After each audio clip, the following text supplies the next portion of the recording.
राधे राधे दोस्तों। क्या हुआ जब एक लड़की ने निधिवन में बिताई रात, आइए जानते हैं। नमस्कार दोस्तों, जय श्री राधे। आज की इस पोस्ट में हम आपको वृंदावन की एक सच्ची घटना के बारे में बताएंगे, तो दोस्तों इस पोस्ट को आखिर तक ज़रूर पढ़िएगा। जय श्री राधे। जम्मू से एक लड़की भगवान श्री कृष्ण को साक्षात देखने के लिए वृंदावन आती है। वह श्री कृष्ण को देखने के लिए उनके हर मंदिर में जाती है, पर श्री कृष्ण उसे साक्षात रूप में कहीं नहीं मिलते। फिर उसे कोई कहता है कि अगर श्री कृष्ण को साक्षात देखना है तो वृंदावन के निधिवन में जाओ, वहाँ पर हर रात श्री कृष्ण आते हैं। अगर उनका साक्षात रूप देखना है तो निधिवन ही धरती पर एकमात्र जगह है। ऐसी जगह की बात सुनते ही वह लड़की तुरंत निधिवन जाती है और पेड़ों की खोखली शाखाओं के बीच छुपकर बैठ जाती है। करीबन रात के 2:30 बजे कुछ ऐसा दिखता है जिसे देखकर उसके होश-हवास उड़ जाते हैं। उसके बाद उसने जो बताया उसे सुनकर आपको यकीन करना मुश्किल हो जाएगा।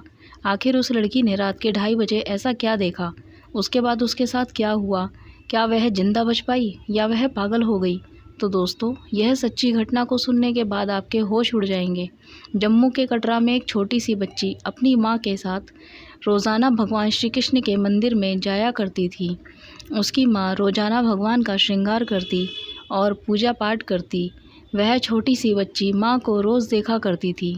एक बार पूजा करते हुए उस बच्ची ने माँ से पूछा कि भगवान जी मुझसे कब बात करेंगे? यह सुनते ही उसकी माँ ने बोला कि जब तू भगवान जी जितना बड़ी हो जाएगी तब तुमसे बातें करेंगे। समय बीतता गया और वह छोटी सी बच्ची बड़ी हो गई। फिर उसने अपनी माँ से पूछा कि भगवान जी के जितना मैं बड़ी हो गई हूँ, क्या भगवान जी मुझसे बात करेंगे? यह सुनते ही उसकी माँ ने यह सब टालने के लिए कहा कि भगवान जी ऐसे ही नहीं मिलते, उसके लिए तुम्हें कठिन साधना करनी होगी। पानी में गले तक खड़े होकर भगवान का नाम जपना पड़ेगा। उसने यह सब किया, परंतु उसे इन सब का कुछ फल नहीं मिला। उसे ज्ञान नहीं बल्कि श्री कृष्ण के साक्षात दर्शन चाहिए थे। फिर बाद में उसे पता चला कि भगवान श्री कृष्ण तो वृंदावन में मिलते हैं, वहीं रहते हैं। यह सब सुनने के बाद वह तुरंत वृंदावन आ जाती है और वृंदावन आकर सबसे पूछती है कि कान्हा कहाँ मिलेंगे। सब ने उससे कहा कि कान्हा तो बाके बिहारी मंदिर में मिलेंगे। यह सुनते ही माखन का मटका और हाथ में बांसुरी लेकर बाके बिहारी मंदिर पहुंच जाती है और पंडित जी से बोलती है कि मुझे कान्हा से मिलना है। वह पंडित कहता है कि लो कर लो अपने कान्हा के दर्शन।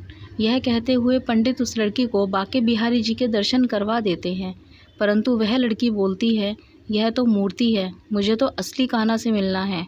पंडित जी उसे बोलते हैं कि तुम्हें हर जगह सिर्फ मूर्ति देखने को मिलेगी, असली कान्हा तुम्हें कहीं नहीं मिलेंगे। यह सुनते ही वह बहुत मायूस और उदास हो जाती है।